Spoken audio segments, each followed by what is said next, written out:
Katie Cross, who's CEO at Pledgeball. Pledgeball look at increasing interest and uptake of sustainable travel with small pledges. Katie's been CEO at Pledgeball for the last 5 years, and that's an organisation that drives climate action through fan engagement and sports. Katie led the organisation to the BBC Green Sport Grassroots Organisation of the Year Award, which is not easy to say, as Pledgeball continues to gain traction through your leadership, Katie. Really looking forward to this one, and over to you. Thank you. I mean, I think that's probably one of the best intros I've ever had, so you can do that again, Mark. It's lovely to be here, so thank you very much for the introduction. I've put Gareth Bale's face up there because it's much more inviting than my face. So this afternoon, I wanted to just explore how we can increase receptivity and uptake of sustainable travel, but also actually the benefits for focusing on other aspects. And this kind of touches upon a little bit of what Louise said, as we'll explore in a minute. But if we go on to the next slide, I want to start off. This isn't a test to see how much you've listened to today, but really to just have a think from a common sense perspective of what are the things that are more likely to make someone choose sustainable travel. So we can see a lot of, ease, savings, cheap, financial gain. So there's a lot around the practicalities, exactly. Health, easy, convenience, time. Okay, fantastic. So we look like we're very much on the same page. Right. So when we're looking at encouraging somebody to take more sustainable forms of transport, you're absolutely right. What we need is to make it as easy as possible. So facilitating those routes, just as Louise has touched upon now, showing people how to do it, but making sure that we understand what that is. So we work, and I'll explain a little bit more in a minute, a lot with clubs and supporters. And one of the key things we always try to hammer home is the importance of co-development and just inviting people in to communicate with you around what would make it easier. Because it will be different in different locations, as we saw this morning from the travel surveys. And so having people come in, discuss the problems together and discuss potential solutions will give you insights that you didn't necessarily think of. So one of the organisations that we work with, and I'll give this case study later, is a group called Newport Dragons, the rugby club. And when we brought the fans and the club together with various mobility providers within the local area, one of the things that fans said that meant that they did not walk home, for example, from games, was simply that one of the areas was really poorly lit. So something that nobody else had realised, but actually they could very easily rectify. But so making sure you understand these barriers and putting things in place. Another example that is a really good one is there is a company called Climate Perks that supports organisations or businesses and tries to encourage them to provide almost compensation days for those who choose to go on holiday and travel sustainably. So, they suggest adding another day for sustainable travel. Well, maybe there's something to consider in doing this with a sustainable commute as well. Making allowances for the fact that it might not always be on time or might take longer. Social norms is incredibly important. So again, to Louise's point, a lot of people turn away from climate change, not because they don't care. We heard this morning, as we see in wider research, that well over 70% of people are concerned about climate. And often we see that as higher rates. So football fans specifically seem to consistently come out at over 80%. But people don't take action on this. And a lot of this is down to this real feeling of paralysis, this feeling that as an individual, I can't have an impact and others around me don't care as much as I do. And people don't talk about it for that reason. So trying to social norm this behavior to illustrate how many people, for example, are traveling more sustainably, the collective impact of that is hugely important.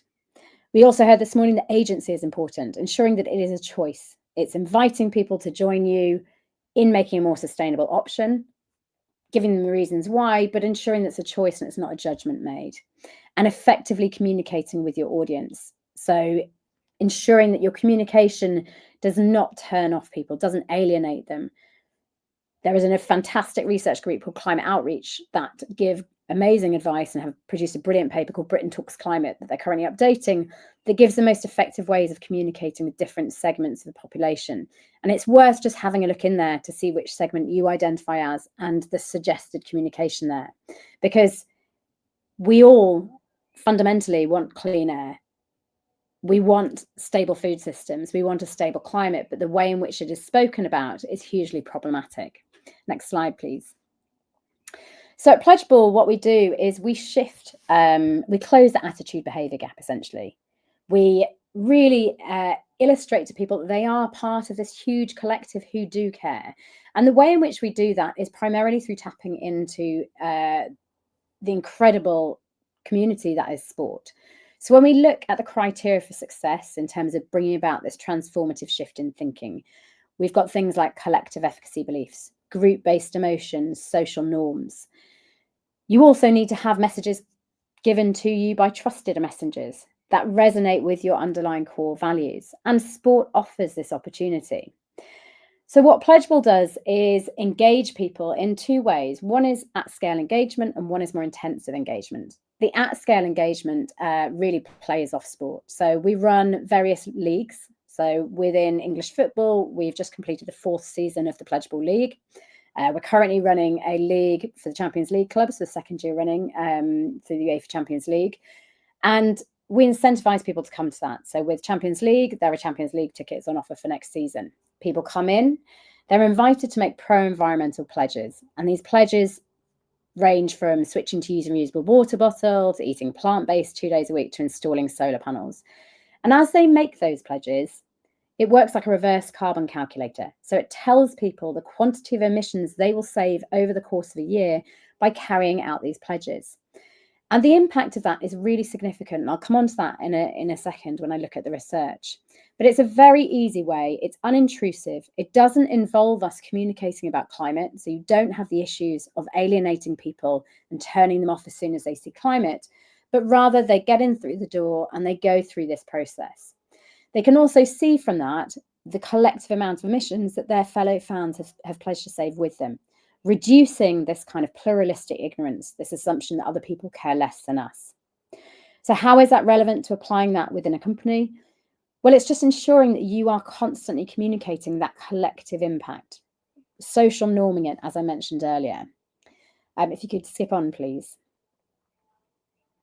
As I did mention, we are evidenced by academic research. So one of the things that's very difficult to understand is to really assess long-term impact of the work that we do.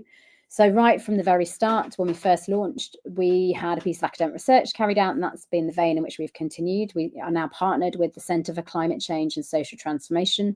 We've now had 4 pieces of research carried out, and they're all very conclusive around the impact. Some have looked at attitudes around climate and the shift in attitudes. Some have looked at behaviour, and some have looked at frequency of conversation around climate, because this is a precursor to sustained behaviour change. What we found are some fantastic anecdotes as well within those. So the key findings have been that firstly, people gain an instant raised consciousness from engaging with Pledgeball, because they can see the impact that they can have. They see pledges on there that they can carry out and they feel are accessible. And in so doing are exposed to things they don't necessarily feel they can do now, but then that starts to be an awareness they carry with them. So we had one interviewee who said he'd pledged to take 5-minute showers, and in so doing had seen a pledge to reduce meat consumption. He didn't feel that was something he could do now, but he started to carry that awareness with him. So when he went shopping, that was something he carried in his head.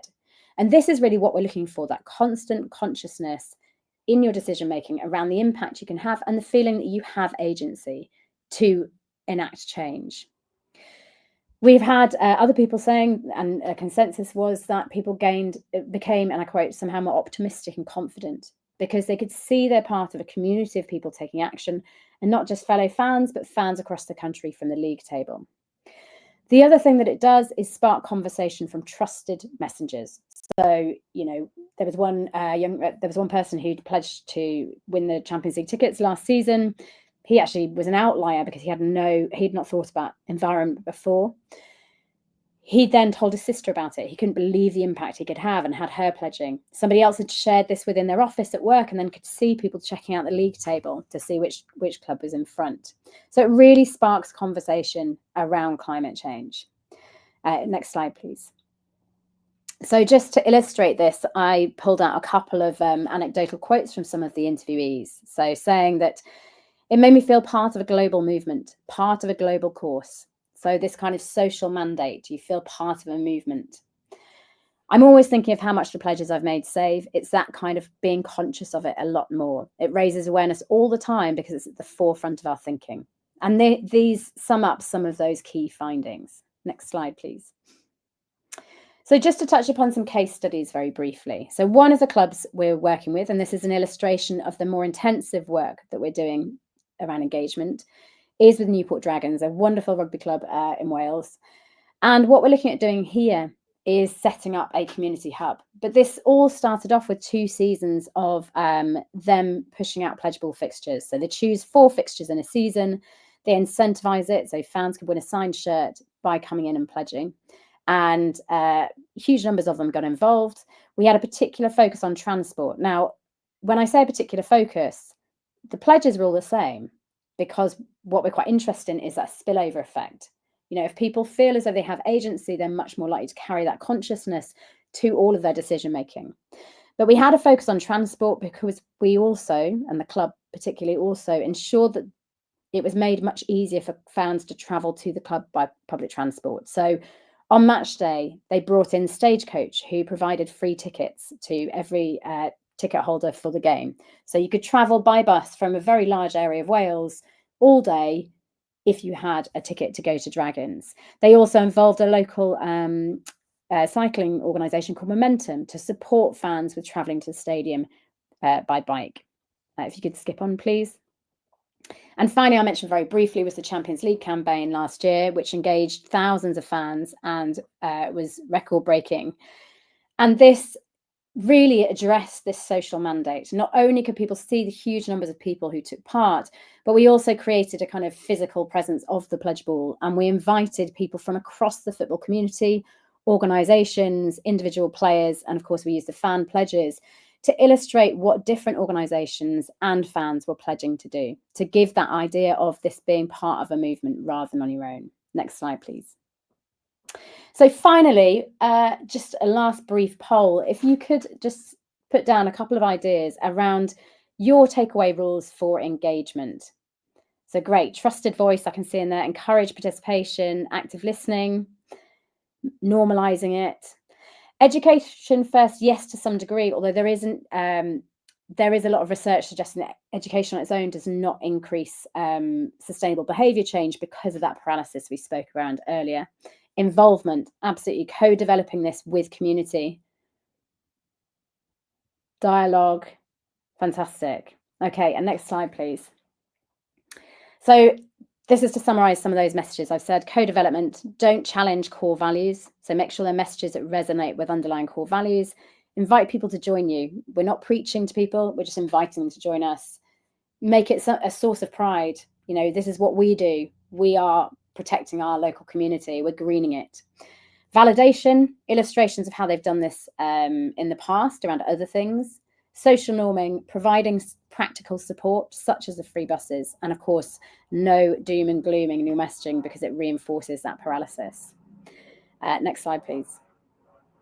So just to finish off, a final plug. If anybody does want to get involved and experience this, I definitely recommend going to that bottom website there, pledgeleague.org at the moment. That's not our main website, but this is the one specifically for Champions League. So if you are fans of a Champions League club, you can win tickets for league phase next year to a club of your choice within the UK. So do feel free to get involved.